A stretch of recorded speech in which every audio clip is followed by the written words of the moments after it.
আসসালামু আলাইকুম রহমতুল্লাহি ওবরকাতুহ। সম্মানিত দর্শক, অবস্থার দৃষ্টিতে মনে হচ্ছে বিএনপির আসলে কপাল খারাপ। এবার ক্ষমতা আসার সঙ্গে সঙ্গে প্রকৃতি খুব বিরূপ আচরণ করছে। চারিদিকে মুষলধারে বৃষ্টি হচ্ছে। বহু অঞ্চলের যে এই মৌসুমি ফসল, বিশেষ করে বোরো ধান হাওর অঞ্চলের তলিয়ে গেছে। হৃদয় বিদারক দৃশ্য প্রায় প্রতিদিন এই ভাটি অঞ্চলে তৈরি হচ্ছে। এবং আমাদের যে ফুড সিকিউরিটি, খাদ্য নিরাপত্তা, এটি মারাত্মকভাবে বিঘ্নিত হবে। এক বড় মৌসুমে আমরা যে পরিমাণ ফসল হানির শিকার হয়েছি, এই পরিমাণ ফসল রাতারাতি আসলে বিদেশ থেকে আমদানি করা সম্ভব নয়।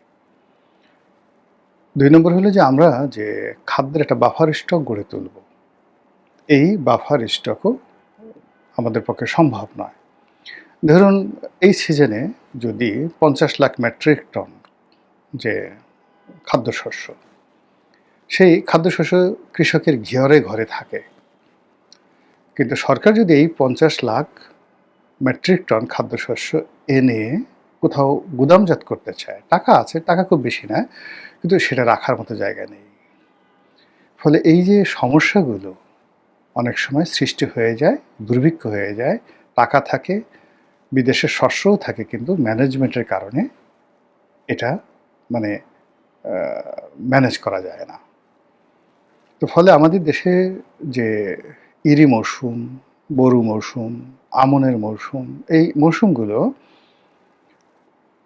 যে পরিমাণ খাদ্যশস্য আমাদের উৎপন্ন হয় এবং সেই অনুযায়ী সারা বাংলাদেশের পথে ঘাটে মাঠে কৃষকের গৃহে হাটে বাজারে প্রাইভেট গোডাউনগুলোতে যেভাবে এগুলো মজুদ থাকে এবং প্রয়োজনে মানুষ সেই জিনিসগুলো সামাল দেয়, ওটি আমদানি করে সরকারি ব্যবস্থাপনায় কোয়াইট ইম্পসিবল।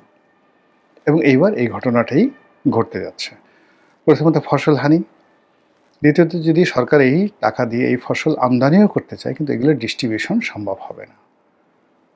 কেবলমাত্র যদি বাম্পার ইরি ফসলের ফলন হয়, যেটির সম্ভাবনাও খুব অল্প। এর কারণ হলো এমনি এই যে ইরি মৌসুম, সেই ইরি মৌসুমের শুরুতে ডিজেলের যে সমস্যা, যে কয়দিন ডিজেলের সমস্যা গেল, এতে কৃষকরা কিন্তু মারাত্মক ক্ষতিগ্রস্ত হয়েছে। দ্বিতীয়ত সামনে যে বিরূপ প্রকৃতি, আবহাওয়ার যে পূর্বাভাস, সেই পূর্বাভাসে কিন্তু সর্বনাশ ঘটতে যাচ্ছে। কালবৈশাখী ঝড়, তারপরে অতিবৃষ্টি, এগুলো মানে যে ফোরকাস্ট আসছে, এটি বিএনপি সরকারকে নিদারুণভাবে ভোগাবে। এর বাইরে আন্তর্জাতিক যুদ্ধ, আন্তর্জাতিক বাজারে তেলের সংকট, আমাদের মুদ্রার মূল্য বেড়ে যাওয়া, গার্মেন্টস শিল্পগুলো একের পর এক বন্ধ হয়ে যাওয়া ইত্যাদি নানা রকম কর্মকাণ্ডের ফলে কি হচ্ছে, অনেক কিছু তছনছ হয়ে যাচ্ছে, যেগুলো সামাল দিতে দিতে গিয়ে সরকার যখন খুব হিমশিম খাচ্ছে, ঠিক সেই সময়টাতে জনজীবনে আতঙ্ক, আন্ডারওয়ার্ল্ড দুটো কারণে উত্তপ্ত হয়ে পড়েছে। একটি কারণ হলো জঙ্গি গ্রুপ, বিভিন্ন জঙ্গি গ্রুপ যারা ইনুস জামানাতে বের হয়ে গেছে, তারা সংগঠিত হচ্ছে এবং এই ব্যাপারে আমেরিকা, ভারত, পাকিস্তান, তাদের যে গোয়েন্দা রিপোর্টগুলো রয়েছে সরকারের সঙ্গে প্রতি মুহূর্তে সেগুলো বিনিময় হচ্ছে। কিন্তু এগুলোকে যে প্রোটেক্ট করার জন্য যেরকম একটা সামাজিক স্ট্যাবিলিটি দরকার, আইনশৃঙ্খলা রক্ষাকারী বাহিনীর যে ধরনের একটা শক্তিমত্তা দরকার, রাজনৈতিক দৃঢ়তা দরকার, রাজনৈতিক ঐক্য দরকার, এর একটাও এই গত ২ মাসে সরকার করতে পারেনি এবং এটা সম্ভবও নয়। এই জিনিসটা সম্ভব নয়। ফলে কি হলো, জঙ্গিরা এই মুহূর্তে যেভাবে সংগঠিত হচ্ছে, যেভাবে তারা সরকারকে, দেশকে বিপদগ্রস্ত করতে চাচ্ছে, যেভাবে বিপ্লবের হুমকি দিচ্ছে এবং তাদের সঙ্গে বিভিন্ন রকম অপশক্তি, রাজনীতির নামে যে সকল অপশক্তি, তাদের সংযোগ ঘটছে, এটি বর্তমান সরকারের জন্য একটা বিরাট বোঝা বা দায় হয়ে দেখা দিয়েছে। তৃতীয়ত যে অপরাধ জগৎ, আন্ডারওয়ার্ল্ড, দুটো আছে আন্ডারওয়ার্ল্ডের। একটা হলো এই যে খুচরা চাঁদাবাজি, ফুটপাত থেকে শুরু করে বিভিন্ন অফিস আদালতে ঘুষ দুর্নীতি, তারপরে রাস্তার পাশে চাঁদাবাজি, বিভিন্ন পথে ঘাটে মাঠে চাঁদাবাজি, দখল, টেন্ডারবাজি, এগুলো আগেও ছিল, এখনও আছে, এগুলো সমাজ মোটামুটি মেনে নেয়।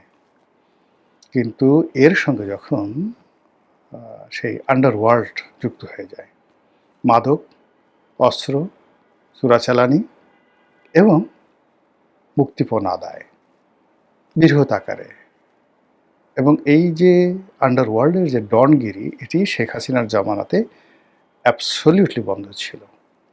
17 বছরে বাংলাদেশে কোনো শীর্ষ সন্ত্রাসী ছিল না। সেই কালা জাহাঙ্গীর, টোকাই সাগর, মুরগি মিলন, ডাকাত শহীদ, তারপরে ডেভিড, এরকম ধরেন যে নামগুলো মানুষের মুখে মুখে ফিরত বিভিন্ন সময়, এরকম একটি ঘটনাও শেখ হাসিনার জামানাতে ঘটেনি। সেখানে হয়তো ছাত্রলীগ অন্যায় করেছে, চাঁদাবাজি করেছে, আপনি এমপির কাছে গেলেন, মন্ত্রীর কাছে গেলেন, এমনকি ক্ষমতা থেকে প্রধানমন্ত্রীর কাছে গেলেন, আপনার কোনো আত্মীয় র্যাবের বড় পর্যায়ে আছে, কোনো আত্মীয় পুলিশের বড় পর্যায়ে আছে, এই সমস্যাগুলো সমাধান হয়ে যেত। আর এমপিরা, মন্ত্রীরা ব্যবসা বাণিজ্য নিয়ে, দুর্নীতি নিয়ে এত ব্যস্ত ছিল যে চাঁদাবাজি করার মতো আসলে সময় তাদের ছিলই না বলতে গেলে। এমনি টাকা পয়সা, দু হাতে টাকা পয়সা আসছে, উন্নয়ন হচ্ছে, কমিশন পাচ্ছে, ফলে কি হলো, সাধারণ মানুষের জীবনে কিন্তু এই যে সন্ত্রাস, চাঁদাবাজি, এই জিনিসগুলোর আতঙ্ক ছিল না বললেই চলে। তাদের মধ্যে ফ্রাস্ট্রেশন ছিল, ভোট না হওয়ার কারণে রাগ হতো, ক্রোধ হতো, বিরোধী দল না থাকার কারণে রাজনীতিতে ভারসাম্য ছিল না, ইত্যাদি ইত্যাদি। কিন্তু এখন যেটা হচ্ছে সেটা হলো বিভিন্ন বাহিনী, টোন্ডা বাহিনী, কুন্ডা বাহিনী, গুন্ডা বাহিনী, মানে আন্ডারওয়ার্ল্ড সব। যদি ধরেন আপনাকে একটা চিঠি দিল সর্বহারা পার্টির মতো, 10 কোটি টাকা নিয়ে 300 ফিটে দাঁড়ায় থাকবা, তারপর আপনাকে আপনার বাসায় গিয়ে 10টা গুলি করে দিয়ে আসলো, আর একটা চিঠি দিয়ে আসলো 100 কোটি টাকা চাই, অমুক অমুক জিসান বাহিনী, অমুক বাহিনী, অমুক বাহিনী। এই গত 2 মাসে, মানে এটা ইনুস জামানাতেও ছিল না, গত এই 2 মাসে হঠাৎ করে কেন জানি এই আন্ডারওয়ার্ল্ড উত্তপ্ত হয়ে পড়েছে। রাস্তাঘাটে যারা চাঁদাবাজি করে বেপরোয়া হয়ে গেছে। ফুটপাতের জায়গা দখল, যেখানে আগে আওয়ামী লীগ জামানাতে 50 টাকা দেওয়া হতো, এখন 300 টাকা দিয়েও সেই জায়গা হকাররা পাচ্ছে না। এর মধ্যে হকার উচ্ছেদ করা হয়েছে, হকাররা যাচ্ছে আবার বসছে, পুলিশ, চাঁদাবাজদের একটা সিন্ডিকেট হচ্ছে। আবার একই সঙ্গে ওই যে বড় বড় অপরাধগুলো করার জন্য বিভিন্ন আন্ডারওয়ার্ল্ডের যে গ্রুপ, এলাকা ভিত্তিক, ধানমন্ডি, কলাবাগান, নিউ মার্কেট, এখানে একটা সিন্ডিকেট আছে, এবং এই সিন্ডিকেটে পরপর 3টি গ্রুপ সেখানে কাজ করছে।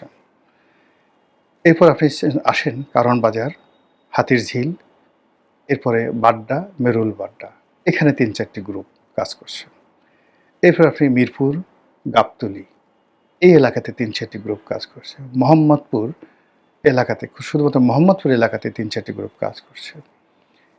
এইগুলো ছড়িয়ে পড়েছে চট্টগ্রামে, ছড়িয়ে পড়েছে খুলনাতে, ছড়িয়ে পড়েছে নারায়ণগঞ্জে, এবং একই সঙ্গে গাজীপুর, সাভার, এই এলাকাতেও অসংখ্য এই সিন্ডিকেটগুলো একত্র হয়ে জাস্ট গ্যাং, তারা ছোটোখাটো চাঁদাবাজি বা ওই ঝুট নিয়ে মারামারি নয়, মানে যাকে ধরছে, যাকে টার্গেট করছে, তার জীবন হারাম করে দিচ্ছে।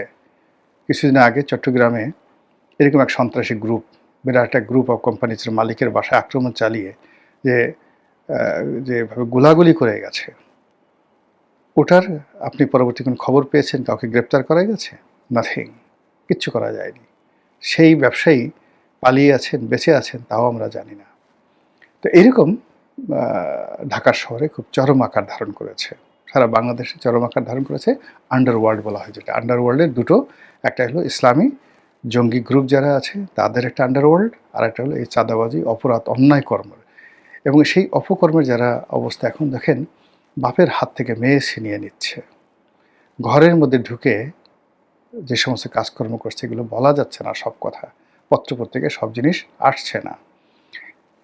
সরকার বুঝতে পারছে যে এই জিনিসগুলো খুব খারাপ এবং এই জিনিসগুলো নিয়ন্ত্রণ করা দরকার।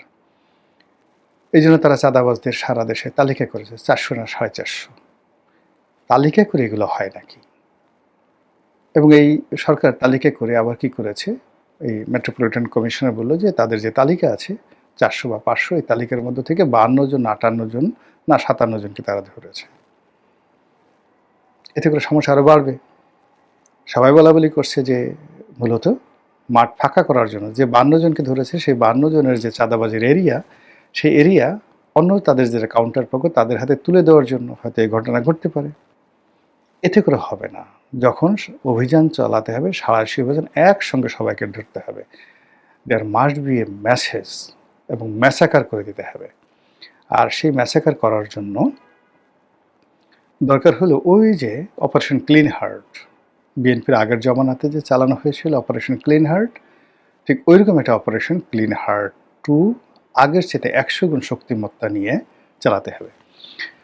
কিন্তু ওই সময় সেনাবাহিনীর প্রধান যিনি ছিলেন, সেই বিখ্যাত ব্যক্তি হাসান মাসুদ চৌধুরী, যেমনি অনেস্ট তেমনি চৌকুশ।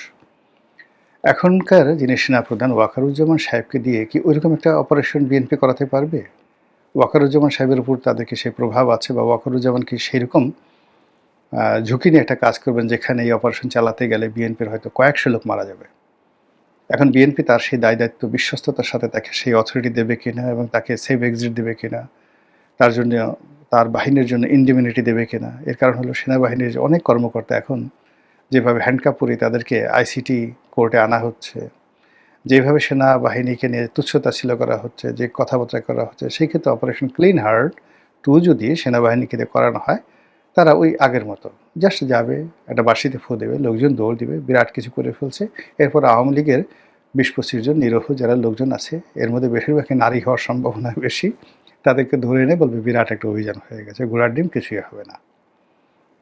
এরকম একটা অবস্থা। 2 নম্বর হলো যে পুলিশও এই কাজগুলো এই মুহূর্তে করবে না, করতে পারবে না। কেননা এই ধরনের কাজ করতে গেলে সেখানে ক্যাজুয়ালিটি বাড়বে, হত্যাকাণ্ড বাড়বে, দুর্ঘটনা বাড়বে, এবং সেই ঝুঁকি পুলিশ বা মিলিটারি তারা কেউ নেবে না। তাহলে এর থেকে উপায় কী? উপায় করার জন্য মানে আগে সরকারকে এই বাহিনীগুলোর সাথে সম্পর্ক স্থাপন করতে হবে, তাদেরকে নিরাপত্তা দিতে হবে, তাদের মনের বেদনা দূর করতে হবে। পুলিশ হত্যাকাণ্ড হয়েছে তার মামলা করতে হবে, পুলিশকে নিশ্চয়তা দিতে হবে, পুলিশকে ইন্ডিমিনিটি দিতে হবে, সেনাবাহিনীকে ইন্ডিমিনিটি দিতে হবে। তো এই জিনিসগুলো না করে যদি অপারেশন ক্লিন হার্ট করা হয়, তাহলে সেটি আনাকুম জানাকুম হয়ে যাবে, সেটার 2 পয়সায় কোনো মূল্য হবে না, উল্টো বিএনপি আরও বিপদে পাবে। এই গেল এক। এটা হলো প্রথম সংকট। দ্বিতীয় সংকট হলো যে ধরুন সরকার সব কিছু ম্যানেজ করলো, ম্যানেজ করার পরে কি করবে?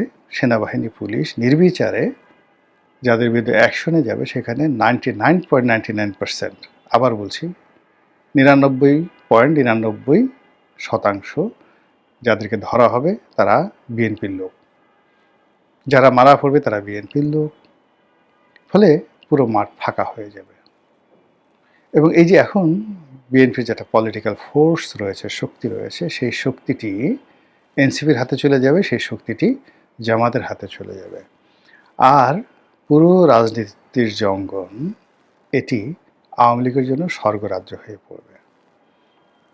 বিএনপি যদি তার যে মিলিটেন্সি পাওয়ার, তার যে শক্তি, মাসেল পাওয়ার, এটি হারিয়ে ফেলে এবং গত 2 বছরে তারা যে টাকা পয়সা, মাল পানি তারা যে রোজগার করেছে, এগুলো যদি বন্ধ হয়ে যায়, তাহলে এই যে অনেক বড় বড় বিএনপি নেতা এখন যে ডাটফাট করছেন, কথাবার্তা বলছেন, তাদের গলা কাঁপবে, তাদের হাঁটু কাঁপবে, তাদের পা কাঁপবে। এমনকি মাননীয় প্রধানমন্ত্রী এখন যে সকল জনপ্রিয় কাজ করার চেষ্টা করছেন, তিনি তখন ইচ্ছা করলে এই সকল জনপ্রিয় কাজ করতে সাহসই পাবেন না।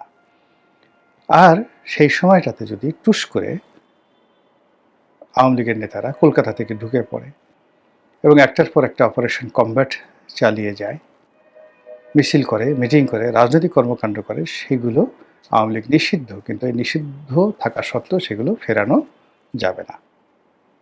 ফলে বুঝতে পারছেন যে বিএনপি কি একটা ঐতিহাসিক সন্ধিক্ষণে পড়েছে।